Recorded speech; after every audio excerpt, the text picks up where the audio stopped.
Hi, I'm Charles with AniCap. This is my recap for the 2023 anime called Undead, Unluck. If you like my recaps, please consider subscribing.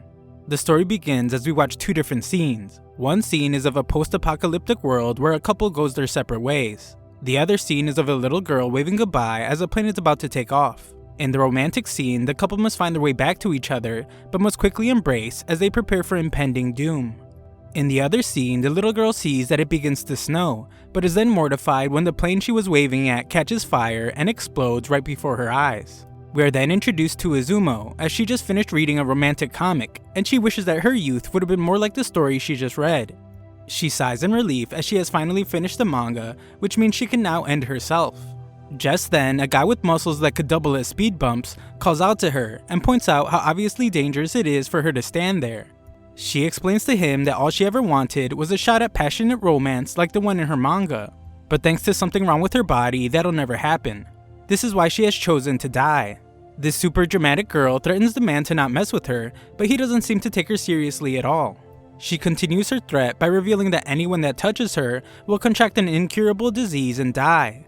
The bulging behemoth of muscles just calmly listens, and she reiterates that she has nothing good to live for with a body like hers. The emotional pain she feels causes her to close her eyes, but the walking mountain of muscles strangely just walks right into the knife she was threatening him with. She has no clue what's going on as she wonders if she stabbed him, and the man grabs her head. It turns out that he has never heard of a deadly disease transmitted by touch, but he thinks it's cool. The psycho points out that dust have been getting pretty stale, and he excitedly waits to feel the poison. He says that he touched her and is excited as he wonders if the poison's going to hurt.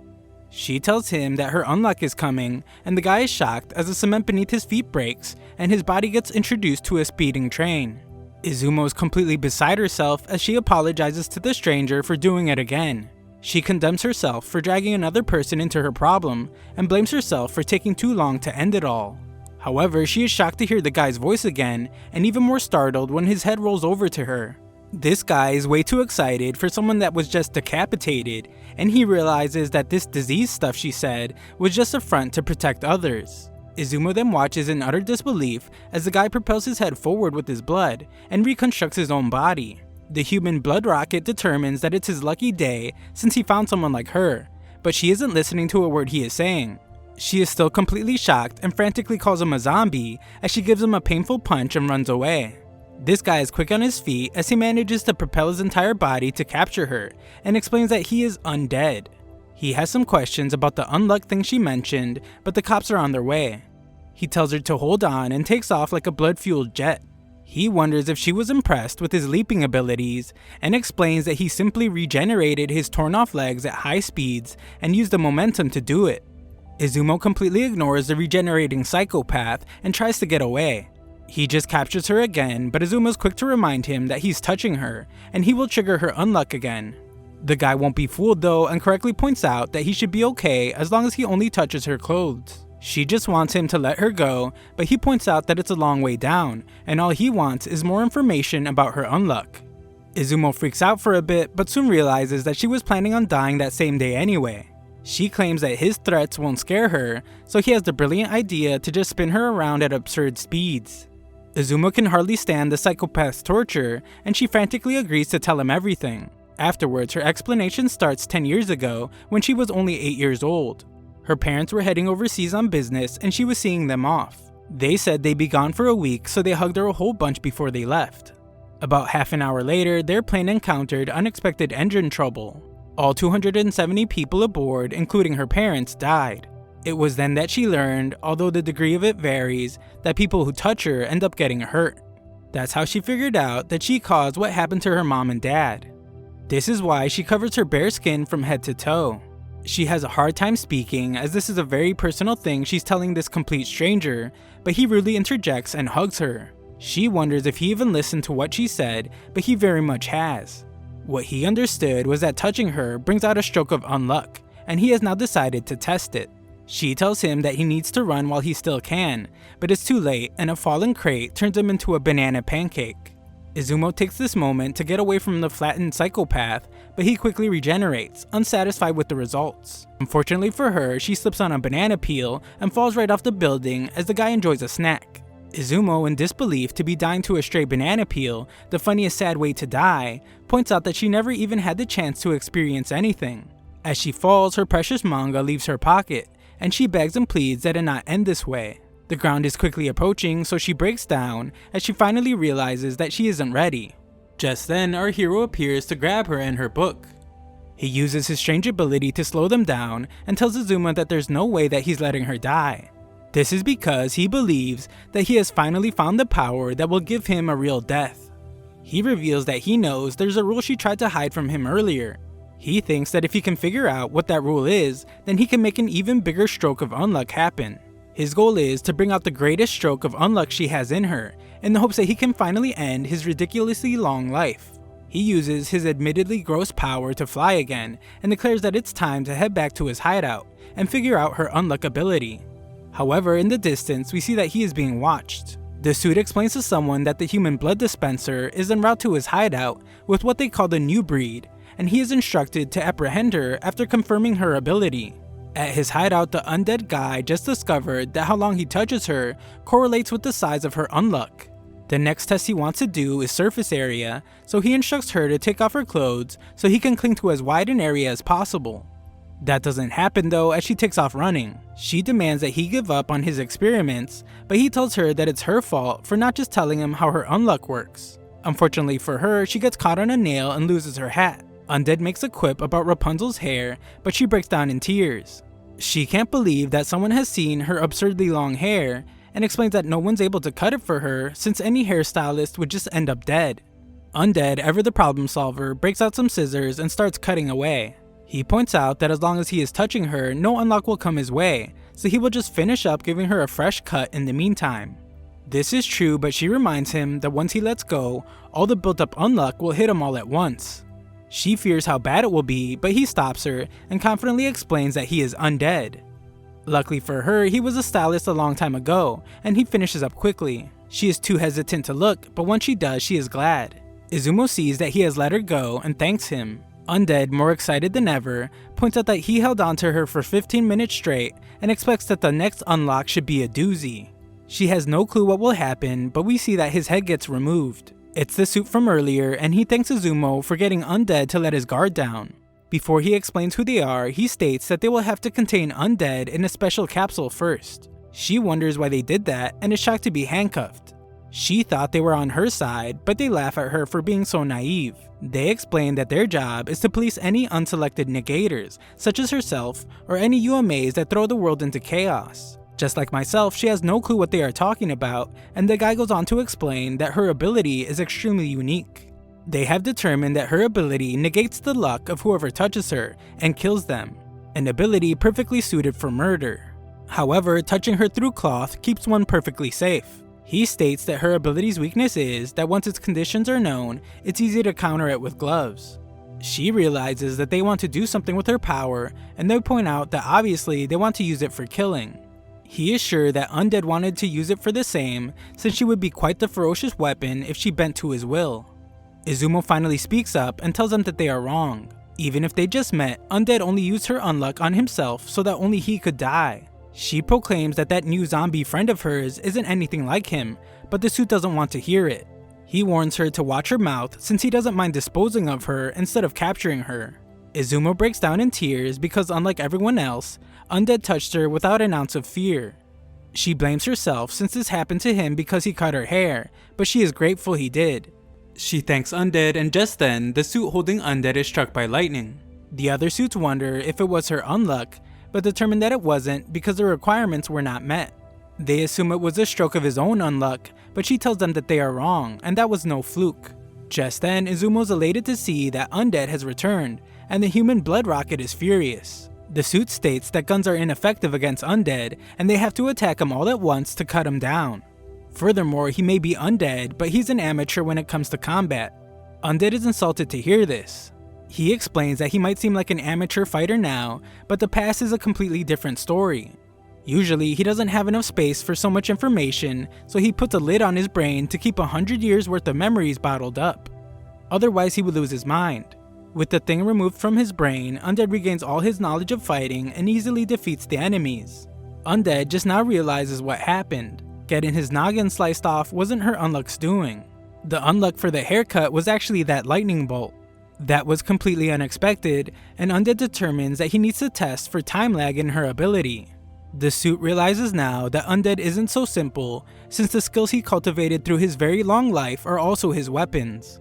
The suit determines that he will have to implement a rather underhanded strategy, and threatens to kill Izumo if Undead doesn't hand over his own head without regenerating. Izumo thinks that's pointless, but the suit explains to her that Undead seems to value her quite a bit. Undead is super disappointed that the guy won't fight him, since he thought it would be fun, and he shocks Izumo when he starts taking his head off. Izumo begins a dramatic speech about how she can't see any more people around her getting hurt, but Undead isn't listening and already chopped his head off. Undead states that he doesn't care a single bit about her emotions. He had fun all day and wants them to party up again if they somehow see each other again in the future.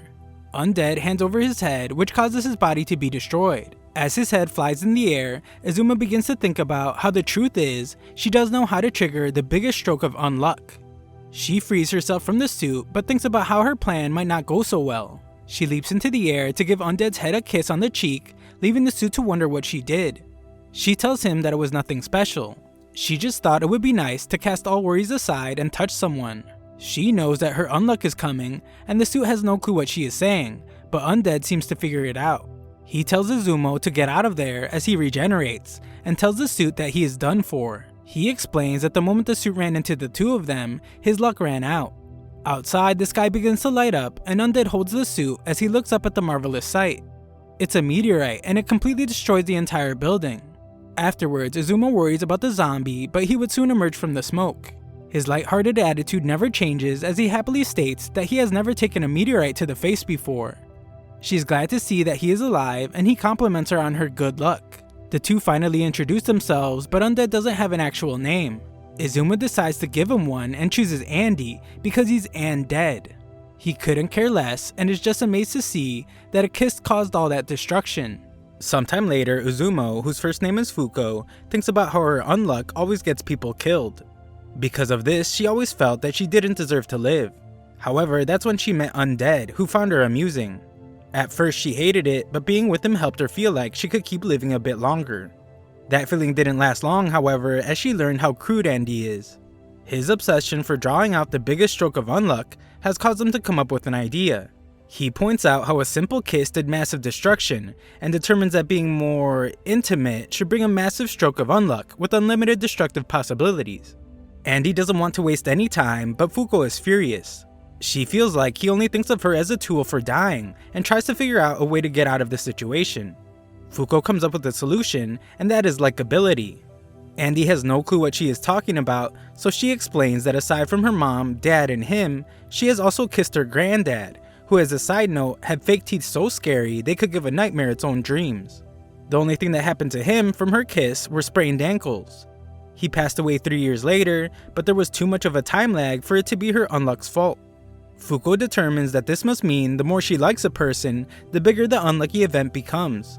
That means if he keeps trying to be intimate with her right now, then she will end up hating him forever, which will then lead to a crummy Unluck and he will lose his shot at a proper end to his life. Our boy Andy instantly realizes what the mission is. He tells her that all he has to do now is make sure she doesn't die till it happens. She wonders what he means by it, but he's already on the move. Moments later, Fuko is shocked to be in an impressive armory with enough weapons to make John Wick blush. And Andy explains that he set up places like this all over the globe so he can battle it out with certain guys whenever he needs to. She has no clue who those guys are, but there's no time for questions. The gun-loving maniac protects his precious bringer of death by dressing her up like she's preparing for the apocalypse. She is now bulletproof, stab-proof, and even resistant to chemical weapons. He explains that it's a countermeasure against the guys that attack them. They are an organization that polices unidentified mysteries like themselves. To them, they are the ones that they have to keep in check, and it's almost guaranteed that a second group of them will be showing up soon. Fuko thinks they might have scared them by bringing down a meteorite from space and all, but Andy states that there's no chance that they are scared. The organization has massive firepower of their own, people just like them. Guys and girls who negate the rules of this world, aptly called negators. This organization got a front row seat to their Unluck and Undead abilities, but the abilities of the organization members are unknown. They don't stand a chance, so Andy has decided that they need to run. He reveals that 50 years ago, those negators caught him and messed him up pretty bad. He spent the next 10 years in a lab getting his body tested on constantly. This makes Andy really curious about what they would do to Fuko if they caught her. There's no telling how many people would have their lives ended just to confirm the rules of her Unluck. Andy shows a bit of how his crazy, dark, imaginative mind works, as he points out that they might even cut off parts of her body to see if her Unluck still works when detached. Fuko can't stand hearing that and instantly agrees that they need to run. They ride off on their adorable tandem motorcycle, and Andy shows that he can get hyped no matter what the situation. Unfortunately, our carefree hero has no destination in mind, and his plan is to just keep running. Fuko feels like without a plan, it's only a matter of time before they are caught, and she is already enough of a liability to him. She fears what will happen to him if they get caught like the day before, but he calms her down. He explains that till she falls madly in love with him and gives him the biggest stroke of unluck possible, he promises he won't let her die. Fuko is shocked that he hasn't given up on her falling for him, but our confident protagonist guarantees it will happen. Just then, the sky tears apart like a phone screen in a world without cases, and Andy explains that that is how they warp. The guys that captured him 50 years ago popped out of one of those skyhole things too. Something huge emerges from it, and Andy, recognizing it immediately, calls them the Union. The giant robot of destruction does some serious damage, and Fuko tries to rush towards Andy. However, she is pulled by a guy that can clearly tell she likes Undead by the way she was running. She determines that he must be an enemy, and is shocked when she realizes that her legs won't move. The robot tells the guy to end the girl's life, since her orders are to capture Undead and dispose of Unluck. The guy wants to chat with her for a bit though, but this only gives Andy time for a surprise attack. He goes in for a powerful strike, but Fuko is shocked when his body just stops moving. The guy with a neck as thick as a tree trunk promises that he isn't to blame, and Andy realizes that his body won't budge at all. Specifically, his arm, legs, and torso. RoboCop lands a powerful punch, but this makes Andy realize something, as he can now move his body again. Fuko tries to tell him that Nexzilla behind her is the movement stopper since he is stopping her from moving, but Andy points out that she is moving her hands right now. It's only her legs that aren't moving, so the two are definitely not related. He explains that both of these guys are external targeting restraining type negators. They seem similar, but their ranges and abilities aren't. RoboCop in his suit paralyzed his body, and he assumes that the blue-haired dude has her will. The problem is, he doesn't know what exactly they're negating to pull this off. The guy with a neck so thick he could wear a hula hoop as a choker is impressed that Andy figured out that much. However, he points out that simply knowing that doesn't mean a thing. Andy doesn't seem to care whenever that guy talks and takes a punch to test his theory. He finds that he is right since he can move just fine after getting hit, and determines that all he has to do now is get hit, fix himself up, and punch the robot back. The overgrown toaster calls him an idiot, and the two go back and forth exchanging punches. The blue-haired guy is impressed by Andy, considering he's enduring an immense amount of pain, but can't help but point out how outrageous his fighting style is. Fuko is frustrated when she wonders if they're going to get chased by people like them forever, and he tells her that it's only if they manage to keep getting away. He points out that the meteorite they used didn't help their case, since it made their capture priority levels rise to 8 on a scale of 10, and she was only a 5 when she was first discovered. Now, no matter how many hunters they avoid, there will always be other menacing people gunning for them. She is shocked to hear that he means other negators like themselves, and wonders why they aren't being hunted like them. Just then, the robot uses boosters to power up his punch and knocks Andy's head off. The guy with a neck so thick all his scarves file for early retirement is glad to hear that they have piqued Fuko's interest. We finally learn that his name is Shen, and the robot wants him to stop answering her questions. Shen thinks she has the right to know and tells her that there are 10 members. They belong to the Anti-Unidentified Phenomena Control Organization, aka Union. Within its ranks, there's a special team made up of 10 negators. Once in, negators are exempt from pursuit on the condition that they commit to carrying out missions. There are a few tests that need to be passed first though. Fuko is excited to realize that they could be safe if they become members, but the robot threatens her and explains that all the seats are taken. As long as there are no vacancies, the roster sees no additions or changes. Any negator who isn't a member is a UMA who throws the world into chaos, a monster. The robot prepares to end Fuko, but Andy instantly saves her. He listened to everything. He has decided that instead of getting hunted, they will just join the hunting party. He is super hyped about it and explains that they will just destroy these two guys to make space for them on the team. It's uncertain what they will make them do when on the team, but Andy once again promises that he will never let her die. Not only that, but handing her over to anyone is also not an option. With that said, Fuko knows exactly what to do and touches Andy's chest. The hunk of metal, just like the best man at a wedding, points out how they just made direct contact, but Shen says it was only a small area, so the unluck isn't going to be that bad. Fuko, who has distanced herself, tells Andy that she is certain that a huge unluck is coming.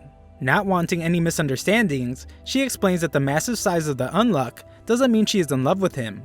She only likes him out of gratitude. The robot tries to tell Shen to go after the girl, but he doesn't respond well to being bossed around. Fuko continues to try and set things straight, while Andy prepares for the unluck. She confirms one last time that she's not falling in love with Andy, just as Truck-kun makes an emphatic appearance. Andy tells the two guys that it's time to give up their seats on the team, and Truck-kun blows up all over them. They just barely manage to escape, and Andy leads them on a chase. He explains that negators either negate their own rules or those of others. When fighting against external targeting negators like them, you have to figure out what they are negating as soon as possible. Andy shows that he's actually quite smart, as he is determined that when the Jumbotron gets an attack stance, he negates his movements, which should mean its power is called unavoidable. Shen is still a mystery though, since he was able to restrain Fuko without any kind of specific movement. He decides to stay hidden and use some hit and run tactics till he figures them out. Andy prepares for an attack we haven't seen yet, but is shocked to find that the building is filled with dynamite. Fuko rushes over, wondering if she's at fault for the explosion, and we see that the evil duo are still alive. The robot has had enough of the girl, since unless they can predict what will happen, her unluck is not a weapon, it's a disaster. However, he decides that he will destroy the defenseless Andy first. He tells Shen that their mission is almost complete, but is shocked when he realizes that Undead is actually the one behind him. Andy tells him that he can have his hand, since body parts that he loses disappear in 30 seconds anyway. Andy prepares his next attack by biting down on his own finger. He bids farewell to Unavoidable and sends his fingertip straight through its robot brain. Andy calls this his parts bullet.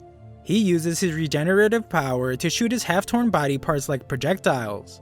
He shows that he completely figured out the robot by pointing out that each time he got an attack stance, he negated his opponent's ability to avoid. Strictly speaking, he only stopped muscle movements while it was in effect. Unfortunately for the tin can, he couldn't stop Andy's regeneration. Shen arrives, shocked to see that the robot has been destroyed. Andy tells him that he is next, but Shen tries to point out that he just secured his seat on the team. Andy, ever the gentleman, says that he just secured Fuko's seat on the team, but he needs one too. Shen prepares for battle, and Andy wonders what he negates. He determines that he will just have to find out the same way he always does, and that's by getting his life ended over and over again. Andy initiates the fight by targeting the opening in Shen's stance with his right leg, but is stunned to see that he attacked with his left leg instead. Fuko arrives just in time to see that the two are battling it out. Shen can barely hold back his joy as he points out how amazing Andy is, since he never thought anyone would be able to lay a hand on him. Shen would give anything to spar against him on a regular basis, and Fuko can't believe that they seem to have become friends. Andy thinks he is clearly just messing with him and tells Fuko to toss him his sword. Fuko fears that Andy won't catch the sword, but he tells her to throw it anyway. Andy continues fighting and states that he may not know exactly what Shen negates, but his power is all about opposites. Shen purposely teases a gap in his defenses and prepares the defense on the opposite side. Right goes left, up goes down. It's incredibly annoying, but Andy determines that's all there is to it. Andy catches his sword with his neck just after figuring out his opponent, and goes in to end the fight. Unfortunately, he is somehow stopped. Shen explains that it was only for a split second, but Andy hesitated on whether or not to cut him down. Shen is surprised since despite being alive for nearly 200 years, Andy still hesitates when it comes to ending people. Either that, or perhaps he didn't want little Miss Unlucky to see him take someone's life. Shen is now the one that's ready to end the fight, but Fuko heroically jumps in to unluck this fool. He avoids her easily though. Shen won't reveal his rule to them, but does tell them that they won't be able to run away or touch him. His power works on their deep psyche, so it's no use trying to resist. Andy scolds Fuko for jumping in, but she points out that she was just trying to help. Shen asks which one of them will be joining the team, and Andy doesn't even hesitate as it's clearly Fuko. Andy is prepared to be taken away to a lab to be tested on, but Fuko reminds him how poorly they treated him and wonders why he would volunteer to go again. He explains that she wouldn't last a day there, but she is worried he might never be able to escape again. He tells her not to worry though, since he guarantees to slip out before she dies, even if it ends him. Even if she becomes a hunchbacked old bag, he promises to win her heart. Andy tells the two of them to leave already, but Fuko tells them to wait. She tells Shen to look away, but he explains that he can't since it will undo his ability. She tells him that he has to, and shocks everyone when she reveals that she's going to get intimate with Andy. Andy reminds her that she has to fall head over heels for him first, but she tells him to shut up. Because of how messed up her body is, she has never experienced even a tiny bit of romance. She has no clue if she has fallen for him or not, but he is someone that is willing to fight for her pitiful sake until he's a bloody mess. This is why she can't just abandon him without giving up something that just might give him the unluck he needs to end himself. She dramatically apologizes for not being able to do more to repay him, but this just makes Shen break out in uncontrollable laughter. Their relationship is hilarious to him, especially since they just met one day ago. They're such a comedic duo that Shen thinks splitting the two of them up would be a capital offense. Instead, Shen shockingly states that he will have the two of them kill another one of the members on his team. If they do, he will put in a good word for both of them. He explains that in 3 days, at Lake Baikal, one member will make a move to investigate a UMA. If they end this member that shows up there, then they are golden. This person will be wearing a red necktie and an emblem. Before he leaves, he warns them that there will still be people hunting them along the way. He hopes that they both make it in one piece so they can meet again at the round table, and leaves. Fuko is shocked that he spared them, and Andy points out that it was because of her deviant behavior. She tells him that she was serious about what she said, but Andy is a man of impeccable honor, and tells her that he doesn't want to do things that way. It was completely reckless. He orders her to never pull a stunt like that again, and she agrees. Their next stop is Russia, but Fuko points out that she doesn't have a passport. That's okay since our crazy hero doesn't trust public transportation. The plan is to drive top speed to Nagata. Next, they will hop on his yacht and book it to a Russian port. Then they will swap to a jet plane and head to Irkutsk, where he will hire some of his old war buddies to give them some combat support. Then they lie in wait for their target at the lake and end them. Andy's more hyped than ever to be going to Russia, where there's plenty of vodka. He's glad to hear that Fuko is 18 years old, which is the legal drinking age there, and our crude protagonist promises that they will have a drink when they are done.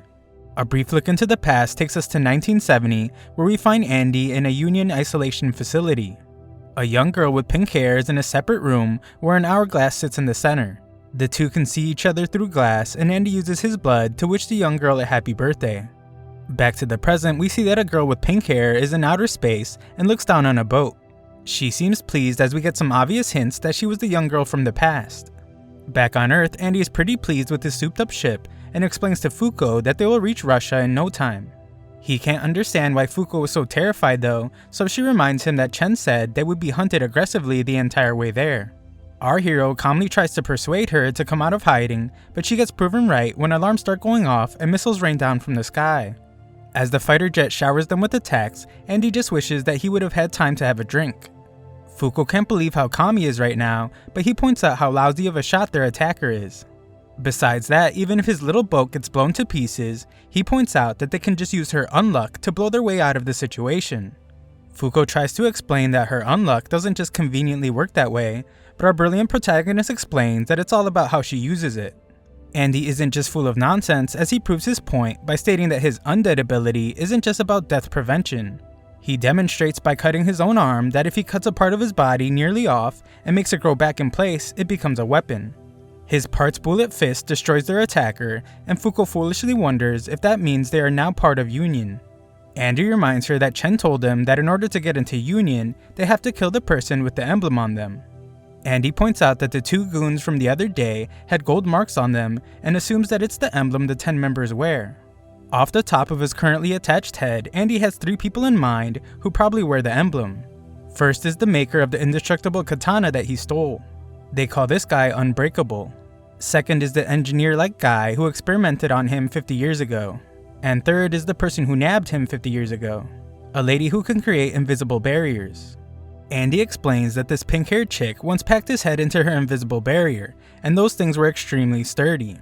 He points out that he is undead, but that does not mean he is unbeatable.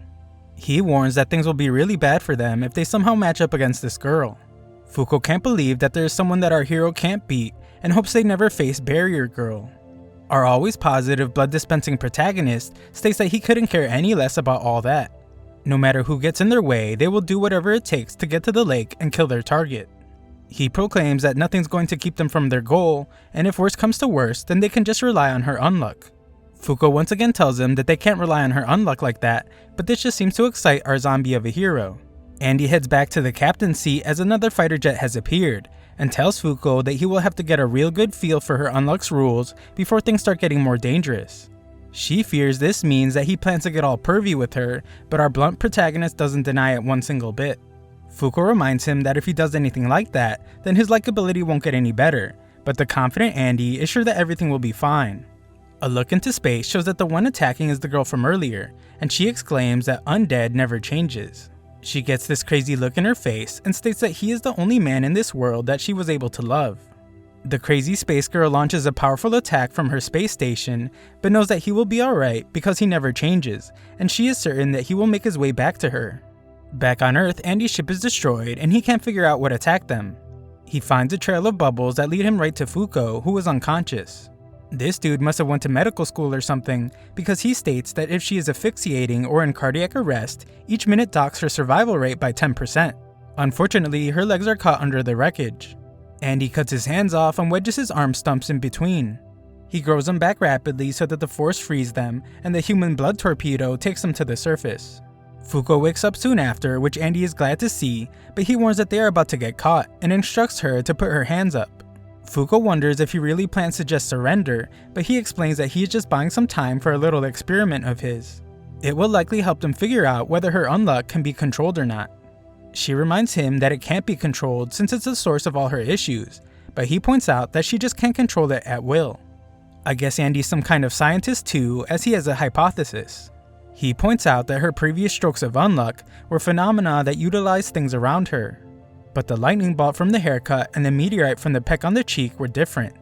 They were things from far away that her Unluck forcibly pulled. He thinks that it happened because the haircut and the kiss are things that she has great personal value for. In those moments though, materials needed for strokes of Unluck equal to the things she values a lot were not nearby.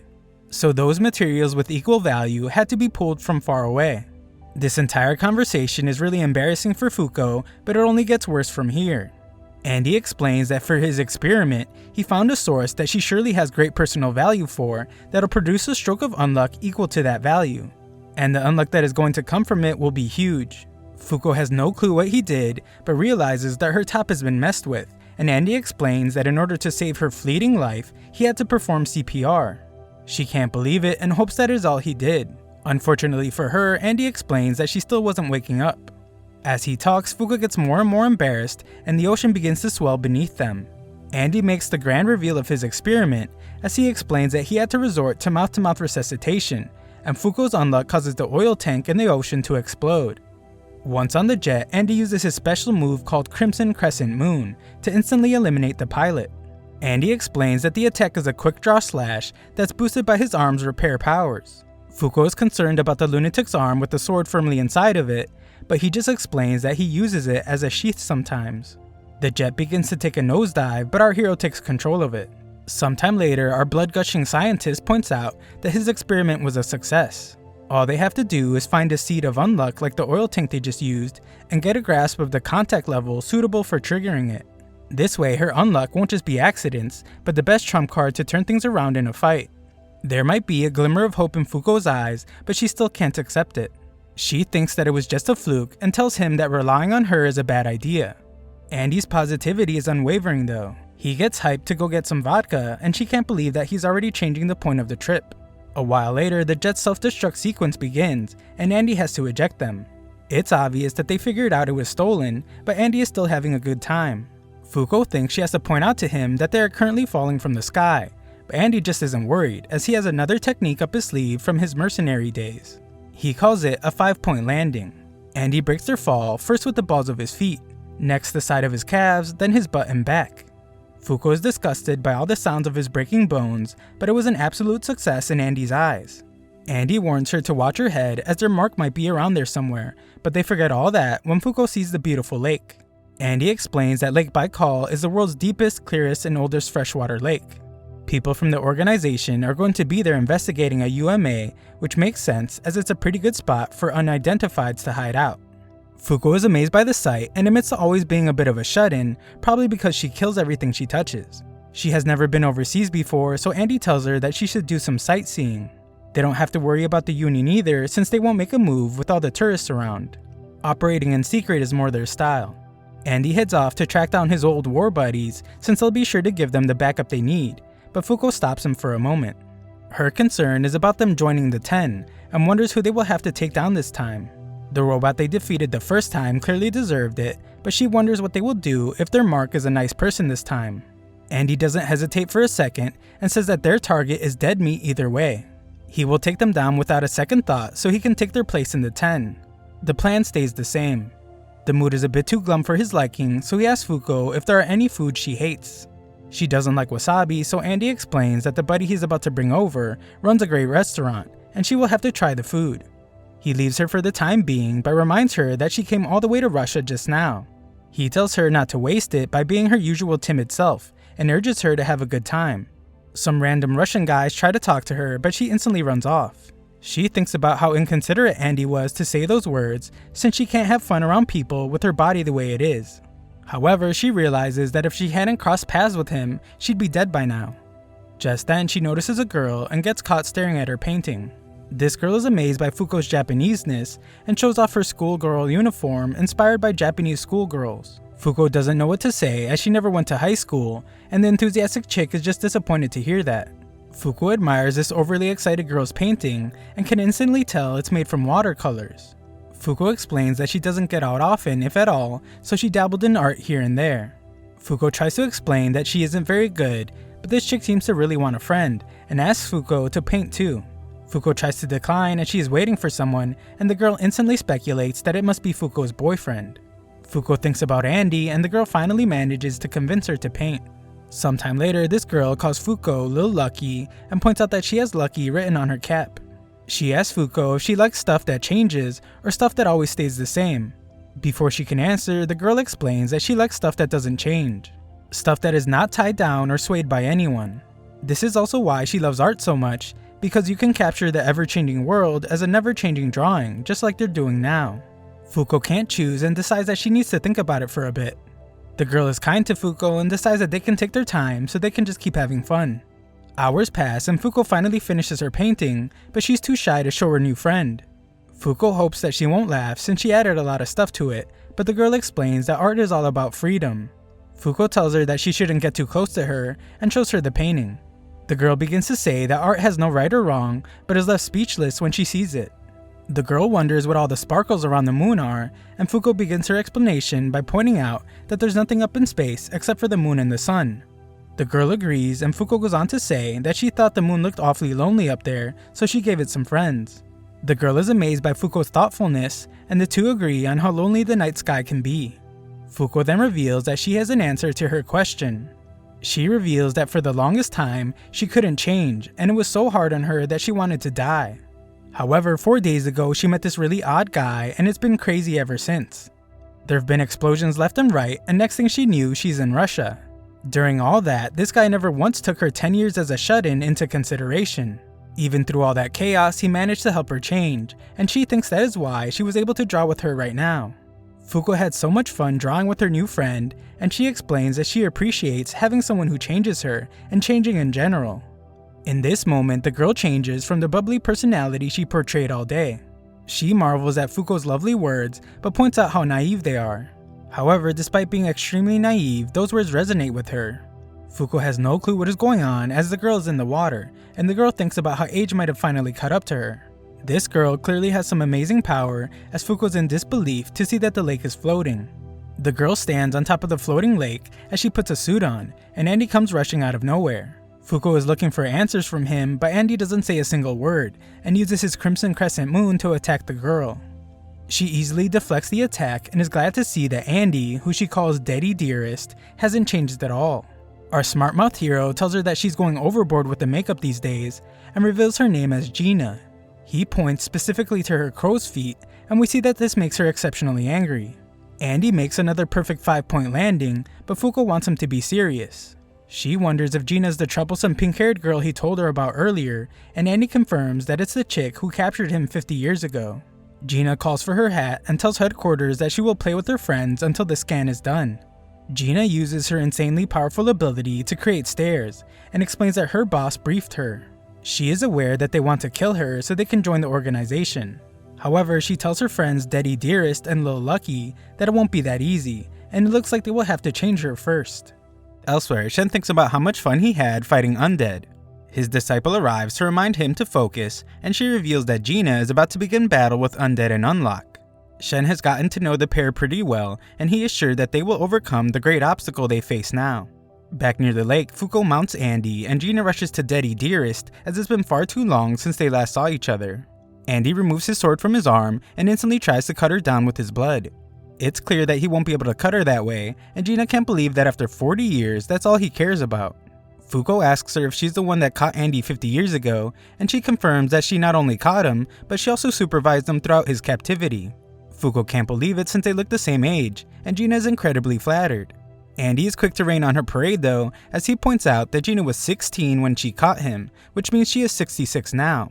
Andy is amazed by the organization's anti-aging technology, but his mouth is instantly shut by Gina's ability. This crazy chick points out that she is 16 internally, and uses her ability to force Andy to cut his own face off. As if Gina couldn't get any crazier, she looks right at Andy's cut off face and tries to give it a kiss, but her dreams are crushed when it disappears. Andy realizes that something invisible was covering his mouth, so he will have to figure out a strategy to deal with that. Gina's getting pretty annoyed by how close Lil Lucky is to Andy, so she explains that she was the first to fall in love with him. The female simp then tells the ill-fated story about how they met. She was the hunter and he was the hunted. When she caught him, all the spots were filled on the team, so he had to sit in a cell. She eventually apologized for capturing him, but Andy was cool about it and simply said that he got beat fair and square. He was positive as always and said that there were plenty of ways for him to die in his cell. It was a great place for him to learn the rules of his undead ability, and told her that they will have a rematch once he escaped. She idolized him to no end, but he escaped 10 years after that without saying a single word to her. He disappeared off the face of the earth for the next 40 years, but he has been popping up everywhere after meeting Fuko. This girl really knows how to talk someone's ear off, but Andy is done listening and introduces her to a few grenades. Gina is completely unharmed and explains that she wanted to be the first to see Undead, but is furious that Shen beat her to it. Thickneck was supposed to alert her when he made contact with Undead, but he's just a combat-crazed lunatic. Gina calms her psychotic mind as she is grateful that Shen brought Void along with him. Thanks to Void's death, a seat has been opened up, and now Andy can finally join the team, alone. Andy seems not to be listening to a single word that she says as he tosses a flashbang and charges right at her. Unfortunately, she still managed to keep her barrier up. Andy must chop off his own leg to avoid a terrifying attack, and Fuko wonders if they should just run. Running away hasn't even crossed Andy's mind though, and he simply says that he is gathering intel. Fuko wonders where Andy's war buddies are, but he sadly explains that they are all dead. Andy tells the freaking out Fuko to calm down, since he will definitely figure out what Gina negates. For one, Gina solidified the lake. She then telekinetically lifted it up. She is also able to create invisible walls and stairs, which is her main ability. He thinks this means she can harden stuff, but that doesn't explain everything. If she is just hardening stuff, then his sword skills should be able to slice through. Andy tries to do his finger shooting thing, but they never reach, and Gina uses her extremely dangerous spinning hat to slice him in half. It's pretty bad, but Andy notices something about the big old hat. Gina points out that Andy could have dodged if he wasn't so worried about the girl, and thinks their fight would be way better right now if Lil Lucky died before. As she does something weird to Andy's midsection, she reveals that she was the one that attacked them with her crazy powerful space projectiles. Our hero, who can't seem to keep his clothes on, has been restrained, and Gina points out that he won't be able to run away from her anymore. Gina wants him to just give up on helping Fuko, and begins to explain that she won't be able to fill her quota. Andy interrupts her before she can explain, and says that whether it's fate or not, Fuko is his. Fuko glows red, and Andy explains that he ain't letting her die until he does. Gina proves to be even more of a lunatic than Andy, and says that she will just have to take his head like she did 50 years ago, then he will be hers forever. Andy prepares to take off, and explains to the very concerned Fuko that he has figured out what Gina negates. Andy then shocks everyone as this crazy son of a gun shoves a grenade in his mouth, and uses his parts bullet attack on his own head to launch it sky high. He instantly regenerates his entire body, only to blow it up 1 second later. The jaws of both girls drop to the ground to see this maniac blow up his own body, causing blood to rain down from the sky. Andy reveals that Gina is able to negate an object's change in form. All her invisible attacks have been negating the change in the air itself. However, covered in all his blood, it's as clear as day. Fuko just manages to catch Andy's severed head, and he reveals that Gina's ability is called Unchange. He is correct, but Gina points out that he can't do anything about it. Andy explains that he isn't alone though, and regenerates himself inside of Fuko's shirt. Andy determines that those giant hands Gina uses are a result of her fixing the air in place. He is right again, and Gina explains that not even he can slip from their grasp once they take hold. Andy knows he can't get to her, but they are not out of options. He tells Fuko to cover as much surface area as she can, but this makes Gina furious, as it's no way for a girl to act in public. She realizes now that Fuko has seduced Undead with her womanly ways. She couldn't figure out why Andy would keep such a weak girl around, but everything is clear now. The very bitter Gina tells Fuko that she won't be able to keep her figure after 20 years, but that's not a problem for herself as she has the Unchange ability. Andy knows that she is full of it though, and points out that Gina is an external targeter. There are two types of negators: self-targeters who can only use their powers on themselves, and external targeters who affect anyone other than themselves. Gina tries to say that she is a self-targeter and uses her youthful, unchanging appearance as proof. Our boy is ruthless though, and points out that Gina actually just kicks on a bunch of makeup to make her seem younger, but she can't hide how badly parts of her body are beginning to sag. It's also pretty clear that her ability works on everything but living organisms. Gina has completely lost her cool at this point and slices off Andy's legs. This isn't really a problem for the human blood rocket, as it's how he gets around anyway. Andy antagonizes her a whole bunch more and thinks about how dodging her arms is way easier when he can see them. It's become pretty clear to him that her invisible arms need time to generate, but the real issue is figuring out how to take down her invincible barrier of air.